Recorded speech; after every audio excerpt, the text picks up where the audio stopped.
السلام عليكم متابعي قناة سبورت فليت، مرحبا بكم في فيديو جديد على القناة.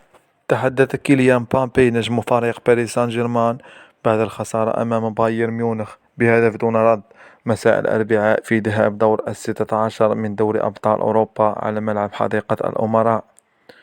وقال مبابي في تصريحات لقناة بليس: لقد رأينا أننا قادرون على وضعهم في مأزق، سنذهب إلى هناك للفوز والتأهل من ملعبهم. يجب أن يتمتع الجميع بصحة جيدة، الجميع ينام جيدا ويأكل جيدا. وأضاف مبابي: عليك أن تحافظ على الإيجابية، مع ما رأيته هناك متسع ويمكننا العودة.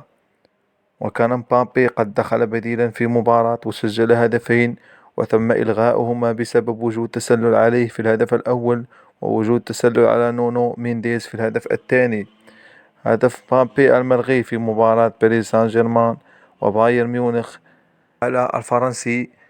وتحدث نجم باريس سان جيرمان عن المجهود الكبير الذي بذله ليتعافى سريعا من إصابته ويشارك بعض الوقت أمام بايرن ميونخ يوم الثلاثاء، ولكن النتيجة لم تكن على قدر هذا الجهد. كان بايرن ميونخ قد تأهل بالعلامة الكاملة على رأس المجموعة الثالثة، والتي ضمت إنتر ميلان وبرشلونة وفيكتوريا بيلزن، وبينما تأهل باريس سان جيرمان كوصيف للمجموعة الثامنة خلف بنفيكا البرتغالي. ويقام لقاء العودة على ملعب أليانز أرينا في 8 مارس المقبل.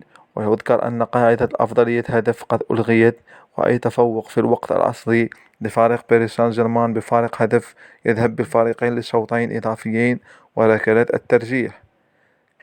إلى هنا نصل إلى نهاية هذا الفيديو متابعي قناة أعزاء سبورت فليت، نلتقي في فيديو آخر، إلى اللقاء.